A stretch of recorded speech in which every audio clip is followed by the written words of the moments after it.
Hey guys, this is Alex Ferreira here with Physics 2211, lab number 7. In this lab we're looking at the gravitational force between a star and a black hole and how that affects the motion of a star in a circular path around the black hole. So given this Python shell from lab number 7, the first thing I did was I updated it so that we could actually see the black hole's position on our scene. So I literally just added that in as we would add the star in.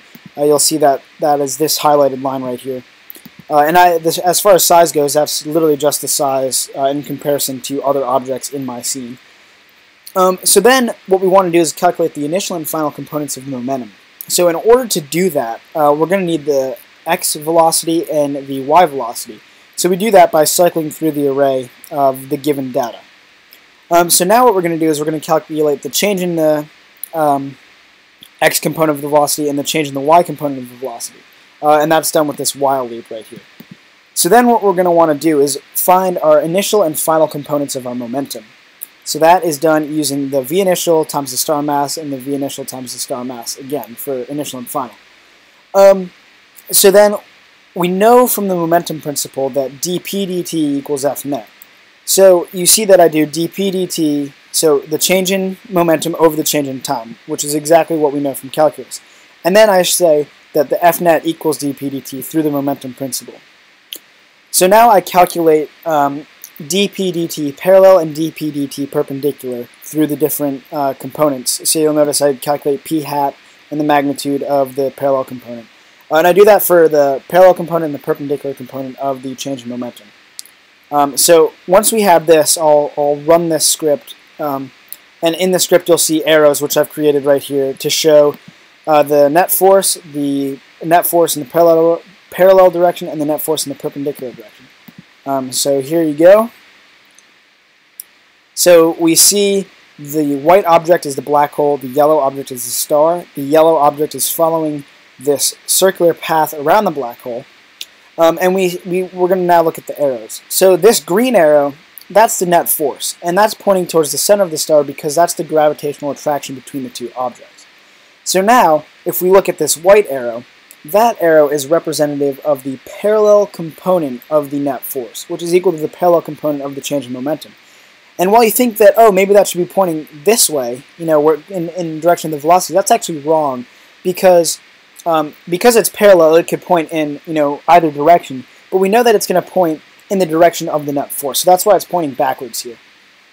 So now if we look at this blue-colored arrow, that is the perpendicular component of the object's change in momentum, or the perpendicular component of the net force.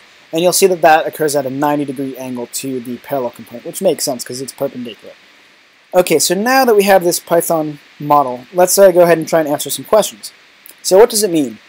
So f net has the same numerical value as the change in momentum, and we know this from the momentum principle, dp dt equals f net.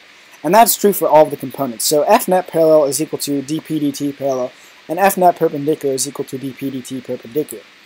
However, although they have the same numerical value, they are representative of different things.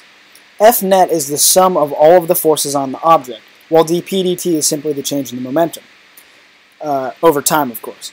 And you'll see that this is true for each of those components, so the parallel and perpendicular components. So although they are the same numerical value, dp dt and f net represent slightly different things. So now what if? What if we change the position of our black hole? Can we calculate a new mass?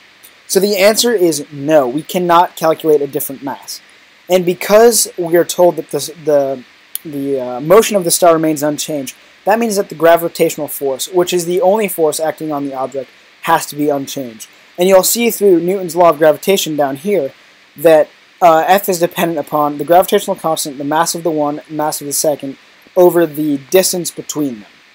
So we know that in order to not change F, the force of gravity, we can't change the mass. If we change the mass, it'll be different, right?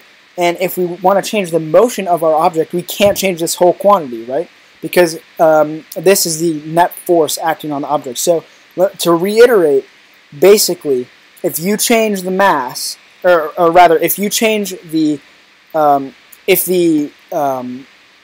motion is unchanged, that means that F is unchanged, which means that the mass is unchanged. So that means that m has to be the same as it was before. So therefore, we cannot find a different mass of the black hole.